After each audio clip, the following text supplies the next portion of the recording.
एकत्रित हेले गंजाम जिला बुगुड़ा घरोई बस मालिक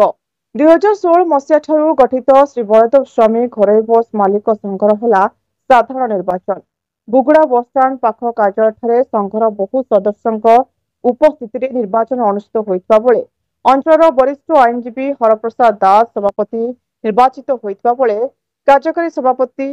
वी राजेन्द्र राव तोरा उपसभापति भाव सरोज कुमार साहू साधारण संपादक दीपक कुमार दास युग्म संपादक प्रमोद कुमार साहू ट्रेजरर भाव सूर्य गौड़ स्टाण्ड सेक्रेटरी पाउरीबंदी स्वाई उपदेष्टा भाव जदवी केशरी महांती नीलाचल पंडा राजेन्द्र कुमार पोलाई केदारनाथ महाराणा पंचायन साहू प्रमुख निर्वाचित होता सूचना मिली। संघर मूल लक्ष्य यात्री मानू शोषण और हैरान को रोकवा असोसिएशन रे सामिल होइतबा सदस्यों कौन समस्या हेले समस्ते मिसी समाधान करने मूल लक्ष्य रही नवनिर्वाचित श्री बलदेव स्वामी घरे बस मालिक संघर सभापति एडवोकेट हरप्रसाद दास प्रेसिडेंट प्राइवेट आमर बस ओनर एसोसिएशन बगुड़ा एक्चुअली संघ 2016 रे आमर प्रतिष्ठा होती तार प्रथम सभापति आमर वी राजेन्द्र राव द्वारा कालक्रमे अन्यान्य लोक सभापति होती नूतन भाव में आमर निर्वाचन है जो निर्वाचन रे मत सभापति रूपे एजेंडा थिला जे एसोसिएशन टाको रजिस्ट्रेशन करने 3 तारीख एटा ट्रस्ट रजिस्ट्रेशन हो सारी आमर प्राथमिकता रहिबो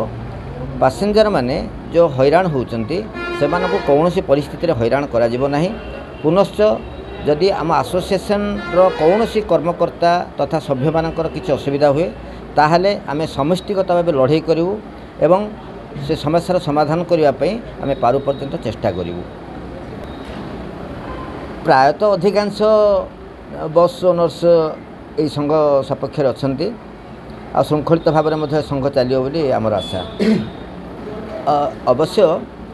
गोटे संगठन किसी व्यक्ति चेष्टा करछंती अन्य एक संगठन करने ता पूर्वर जे सभापति थिले से संघर सभापति तांकर रेजिग्नेशन देदेले जहाँ फल गोटे नुआ निर्वाचन आवश्यकता पड़ला किंतु जेहेतु एमाने ओरिजिनल मेंबर्स ओरिजिनेट एक्चुअली एमानंक जोगु ही ए अनुष्ठानटा तैयारी होता तेणु एमानंकर सहयोग जो अनुष्ठान होता से जेन्युइन जेहेतु माने it has already been registered से आ द्वितीय एसोसिएशन यही ना रे आवश्यकता नहीं आईनगत ताहा भूल ठीक हो पार ना। हाँ यहाँ तो निश्चित भाव किसी जन था स्पेशली जो मैंने खाइबा मेंटालिटी रही था आगुरी किसी सभ्य मानकर विरोध में यही प्रकार थिला तेणु से माने किसी जन बाहरी नुआ भाव में संगठन करने चेष्टा कर